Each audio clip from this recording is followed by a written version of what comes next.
நம்ம டீம்ல ஒரு கருப்பு ஆடு நுழைஞ்சிருக்கு. அது யாருன்னு நான் இப்பவே கண்டுபிடிக்கிறேன்.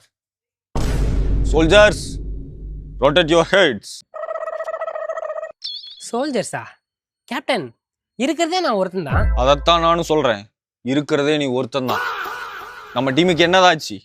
எல்லாம் எங்க போனாங்க? வேற டீமுக்கு போயிட்டாங்க கேப்டன். அதான் ஏன்? என்ன காரணம்? நான் தான் காரணம். சொல்லு. தெரியாது கேப்டன். தெரியாது, ஆனா எனக்கு தெரியும். நீ இந்த டீமுக்குள்ள திரும்ப வராத வரைக்கும் இந்த டீம் நல்லா தான் இருந்தது. ஆனா எப்போ நீ திரும்பவும் இந்த டீமுக்குள்ள கால் எடுத்து வச்சியோ அப்பவே இந்த டீம்ல இருந்து ஒவ்வொருத்தனா வெளியே போக ஆரம்பிச்சான். மைக்கிள், மதன், நேதாஜி, சரவணன்னு ஒவ்வொரு டாப் பிளேயரும் இந்த டீமுக்கு விளையாட வர மாட்டேங்கிறான். ஏண்டான்னு கேட்டா சஃபரிங் ஃப்ரம் ஃபீவரா. இதெல்லாம் நம்புற மாதிரி இல்ல. எனக்கு என்னமோ சந்தேகமா இருக்கு. நம்ம மெடிக்கல் சர்டிஃபிகேட் கேட்போமா கேப்டன்? டேய், அது இல்லடா.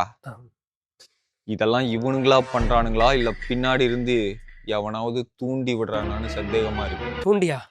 கேப்டன், அப்படிலாம் எதுவும் இருக்காது கேப்டன். இருக்கான், எவனோ இருக்கான். இது அவனா ஒத்துக்கிட்டான்னா அவனுக்கு ரொம்ப நல்லது. கேப்டன், நான் தான் தெரியாமலா? தெரியும், எனக்கு நல்லா தெரியும். நீ இந்த டீமுக்குள்ள வந்தது எவனுக்கோ பிடிக்கல. அதனாலதான் இந்த மாதிரி எல்லாம் பண்ணிக்கிட்டு இருக்கான். அப்படிதான் கேப்டன் நானும் நினைக்கிறேன். நான் சந்தேகப்பட்டேன் கேப்டன். ஆனா எங்க இதுல உங்ககிட்ட சொன்னா நீங்க என்ன எங்க தப்பா நினைச்சிருவீங்களோன்ட்டு மறைச்சிட்டேன் கேப்டன். சச்ச, நான் ஏன்டா உன்னை தப்பா நினைக்க போறேன்? உனக்கு எது தோணுனாலும் என்கிட்ட வந்து சொல்லு. அவன் யாருன்னு கண்டுபிடிச்சு இந்த டீமை விட்டு தூக்குறேன். தூக்கிட்டு கேப்டன்னா யாருன்னு காட்டுறேன்.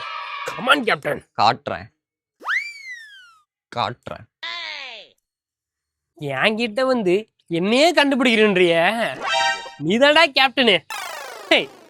நீ இருக்க வரைக்கும் இந்த டீம் எனக்கு தான்.